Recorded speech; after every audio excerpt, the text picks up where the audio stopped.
boom, boom, boom. But then you see 3 of them motherfuckers all day long. Boom, boom, boom, boom. You do the sound effect, bro. Yep.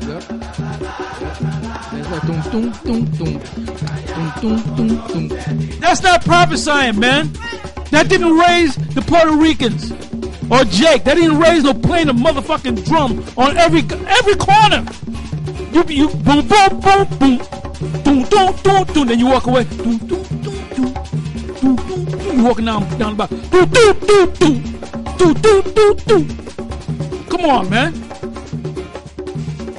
Look, when the Most High Spirit hit you, you know how the Most High hit you, gave you that spirit. You prophesied, man. You know, you didn't take winters off. You prophesied. First Samuel 10:10. And when this is talking about Saul, right? Because he was with they made a statement. I can read that. They said, "Oh, is Saul?" I'm gonna read it because it's in 11th verse. And when they came thither to the hill, behold, a company of prophets met him. Like when you go on 34th Street and 7th on Saturdays, what do you pass by? A company of prophets, man. And that's why them spirits be acting up, right? Somebody might pass by, he's walking right, all of a sudden he act crazy. That's some spirits, man. Okay? That's right. The spirit's heavy on that corner, man. The spirit ain't heavy where you at, man. That's a dead spirit right there.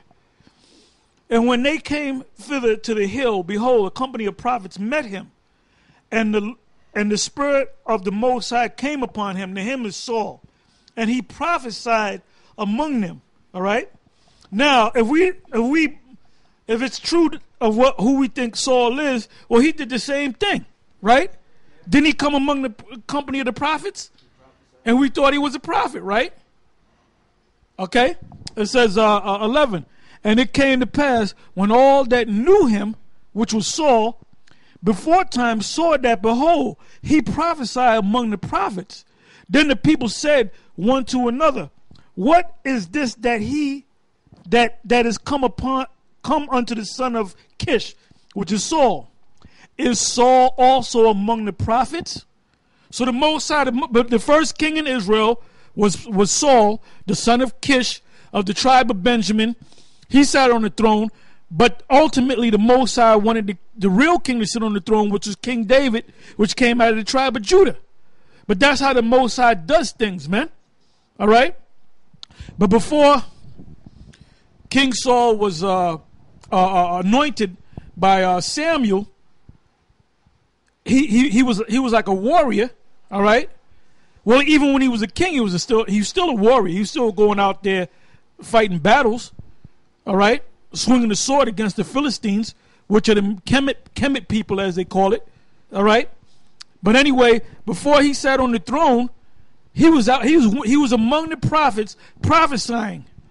And then Samuel anointed him to be king, and he sat up and he was king for a time. But then he was taken down from his kingship, and Samuel said, "You have your crown, your leadership was taken away, and your neighbor is going to sit as your king," which was King David, and that's why he hated him, man. He hated him, but he hated him before King David became King David, because King David was a mightier warrior than him, and King David, guess what, was a prophet. What do you think them Psalms are all about? That's right. Those are songs. He was singing prophecies, man. He prophesied about Yahushai's suffering. He prophesied him being on the cross. He prophesied about dogs being around him. Yep. He prophesied about the being stuck in his skin with the nails and all that. Yep. He prophesied of him going to hell. That's right. Yeah. The greatest office in Israel is the prophets. I got a scripture here. This is the book of... And he's mad at that because he's not a prophet. Right. Yeah, Don't be envious, man. Yeah, The Most High happened to make us a prophet. He just made you a citizen of Israel. That's all you are. You're just going to be a citizen in Israel. You're going to be doing good, but you're going to be in the back, man. That's it. The guys that's going to be on the head thrones sitting up judging the 12 tribes of Israel is us, man. You're going to be judging them Edomites and them other nations. You're going to have a lower level of judgment. But you're going to look up to us, man. Yeah. The most, man, we put the work in, my man. You ever hear that saying? Heard that saying? We put the work in. You ain't put the work in, man. That's right. If you was in the NFL, they would have cut you a long time. They would have brought you in that office. And you already know. You're going to get cut, man. All right? You're going to get cut, man. There's videos on that, man. I mean, if you find one, you can put it up. Cut. And there's movies on that. Cut. They bring you in the office. The manager brings you in the office. And he got his head down. And while you in the office and they cutting your ass, they got the guy cleaning your fucking locker out, man. They pull the name tag off. Yeah. You know, if your name was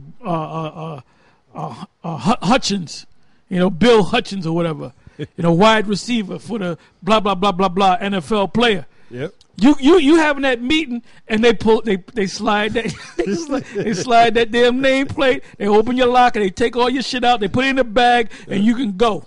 And your other teammates, they happy that they didn't get cut, and they patting you. Hey man, you gonna be all right. Gonna be all right. The pity. Gonna be all right. What they call it, pity patty? Whatever they call it. Well, that's this guy. See, the manager already had the meeting with my main man Baloo.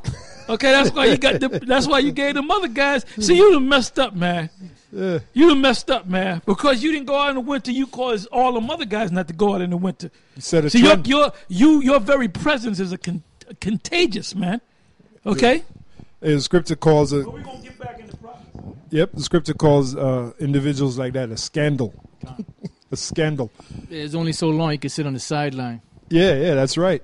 Getting back to the prophets, to show you how important they were, this is the book of Psalm 105 and 14. It says, he suffered no man to do them wrong. Yea, he reproved kings for their sakes. So really the prophet is really over the king, man. You know, and then you have certain kings that were prophets. Like Elder Tar just mentioned to you, King David.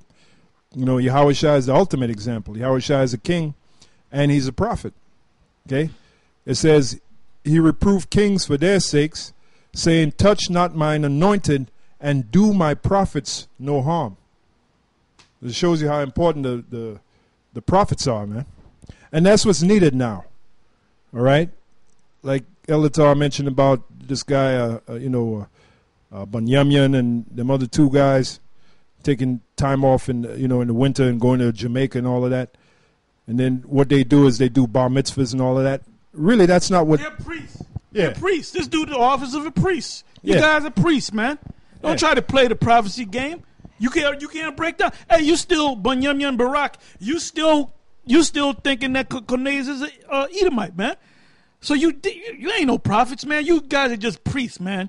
Officiate them bar mitzvahs and them weddings and whatnot, man. And harp lessons, man. Okay.